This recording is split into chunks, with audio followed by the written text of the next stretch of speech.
નમસ્કાર વિદ્યાર્થી મિત્રો, આજે આપણે અંગ્રેજી વિષયમાં ધ પ્રેઝન્ટ પરફેક્ટ ટેન્સ એટલે કે પૂર્ણ વર્તમાનકાળ વિશે અભ્યાસ કરીશું. વિદ્યાર્થી મિત્રો, પૂર્ણ વર્તમાનકાળનો ઉપયોગ ક્યારે કરી શકાય તે વિશે સમજીએ. Note number 1. સામાન્ય રીતે બોલવાના થોડા સમય પહેલાં જ કોઈ ક્રિયા પૂરી થઈ ગયેલી હોય, પરંતુ તે ક્રિયાની અસર બોલનાર વ્યક્તિ બોલવાના સમય અનુભવતો હોય ત્યારે પૂર્ણ વર્તમાનકાળનો ઉપયોગ થાય છે. Note number 2.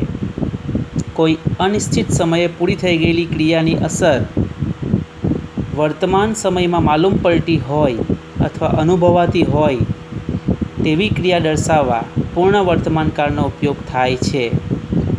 વિદ્યાર્થી મિત્રો, આ બંને બાબતમાં આપણે પૂર્ણ વર્તમાનકાળનો ઉપયોગ કરી શકીએ છીએ. ત્યારબાદ વિદ્યાર્થી મિત્રો, પૂર્ણ વર્તમાનકાળમાં ટુ ગો ક્રિયાપદનો પુરુષવાચક સર્વનામ સાથેનો ઉપયોગ. પહેલો પુરુષ એકવચન આઈ હેવ ગોન, હું ગયો છું. પહેલો પુરુષ બહુવચન વી હેવ ગોન, અમે ગયા છીએ.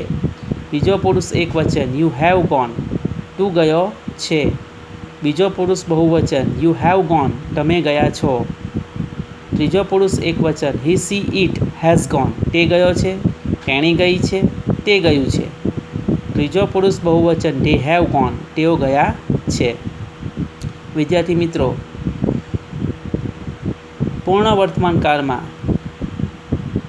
પુરુષવાચક સર્વનામ પ્રમાણે હેવ હેઝ મૂકી ક્રિયાપદના પાસ્ટ પાર્ટિસિપલના રૂપનો એટલે કે V3નો ઉપયોગ થાય છે.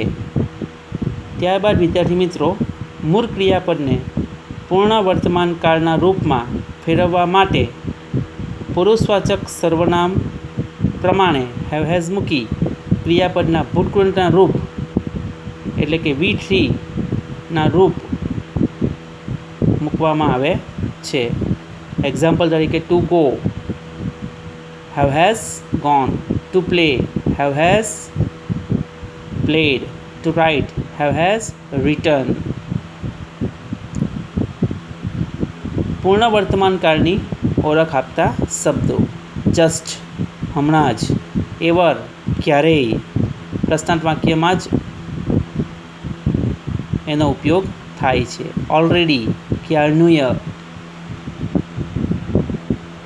નેવર ક્યારેય નહીં, ઓફન વારંવાર, યટ હજી સુધી નકાર વાક્યની અંતે આવે છે. ટુડે આજે, ધીસ વીક આ અઠવાડિયે, ધીસ મંથ આ મહિને, ધીસ યર આ વર્ષે, ફોર થી, સિન્સ થી. વિદ્યાર્થી મિત્રો, આ બધા શબ્દો પૂર્ણ વર્તમાનકાળ દર્શાવે છે. નંબર 1. ફોર થી કોઈ ક્રિયા ચાલુ રહેવાનો સમયગાળો દર્શાવે છે. એક્ઝામ્પલ તરીકે ફોર 2 hours 2 કલાકથી, ફોર 3 days 3 દિવસથી, ફોર અ મંથ મહિનાથી, ફોર અ યર વર્ષથી, ફોર અ લોંગ ટાઈમ લાંબા સમયથી. નંબર 2. સિન્સ કોઈ ક્રિયા ક્યારથી શરૂ થઈ ને ચાલુ રહી તેનો નિશ્ચિત સમય દર્શાવે છે. એક્ઝામ્પલ તરીકે સિન્સ 5 o'clock 5 વાગ્યાથી, સિન્સ મોર્નિંગ સવારથી, સિન્સ જૂન જૂનથી, સિન્સ સન્ડે રવિવારથી, સિન્સ 2013 2013થી, સિન્સ ચાઇલ્ડહુડ બાળપણથી. વિદ્યાર્થી મિત્રો, ફોર એ સમયગાળો દર્શાવે છે અને સિન્સ એ ચોક્કસ સમયબિંદુ દર્શાવે છે. ત્યારબાદ વિધાન વાક્યની વાક્ય રચના: સબ્જેક્ટ પ્લસ હેવ કે હેઝ પ્લસ P.P અથવા V3 વત્તા ઓબ્જેક્ટ વત્તા અધર વર્ડ્સ. એક્ઝામ્પલ જોઈશું: મેં મારું ગૃહ કાર્ય હમણાં જ પૂર્ણ કર્યું છે. હમણાં જ એ પૂર્ણ વર્તમાનકાળ દર્શાવતો શબ્દ છે. વિધાનવાચક વાક્ય રચના છે: I have just done my homework. ત્યારબાદ કોઈ વ્યક્તિએ મારો મોબાઈલ ચોર્યો છે. અનિશ્ચિત સમયે પૂરી થઈ ગયેલી આ ક્રિયા છે. વિધાનવાચક વાક્ય રચના છે. Someone has stolen my mobile. તેઓએ આ ફિલ્મ ક્યારનીએ જોઈ લીધી છે. ક્યારનીય શબ્દ એ પૂર્ણ વર્તમાનકાળ દર્શાવતો સમયદર્શક શબ્દ છે. They have already seen this film. Bharat 1947થી આઝાદ થયો છે. થી શબ્દ એ સમય દર્શાવે છે અને 1947 એ ચોક્કસ સમય બિંદુ છે. માત્ર અહીંયા સિન્સનો ઉપયોગ થશે. India has been free since 1947. Gaurang લાંબા સમયથી તેના મિત્રને ભૂલી ગયો છે. લાંબા સમયથી સમયગાળો દર્શાવે છે. માટે ફોરનો ઉપયોગ થશે. Gaurang has forgotten his friends for a long time. વિદ્યાર્થી મિત્રો, ઓલરેડી, ઓફન, નેવર, એવર જે ક્રિયા વિશેષણો છે અને એનો ઉપયોગ કરતા પછી હેવ હેઝ અને પી.પીની વચ્ચે આવે છે. એટલે કરતા પ્રમાણે હેવેઝ મૂકવાનું, ત્યારબાદ ક્રિયા વિશેષણ અને ત્યાર પછી પીનો ઉપયોગ થાય છે. નકાર વાક્યની વાક્યરચના જોઈશું. Subject plus have has plus not plus P અથવા V3 plus object plus other words. Example: મેં મારું બપોરનું ભોજન ખાધું નથી. I have not eaten my lunch. રાધાએ આજે ગીત ગાયું નથી. Radha has not sing a song today. શિક્ષકે હજી સુધી નિબંધ લખાવ્યો નથી. The teacher has not written an essay yet. હજી સુધી શબ્દ એ નકારાત્મક વાક્યમાં એનો ઉપયોગ થાય છે, જે આપણે આગળ જોઈ ગયા છે. માટે વાક્યને અંતે જ યટનો ઉપયોગ કરવામાં આવે છે.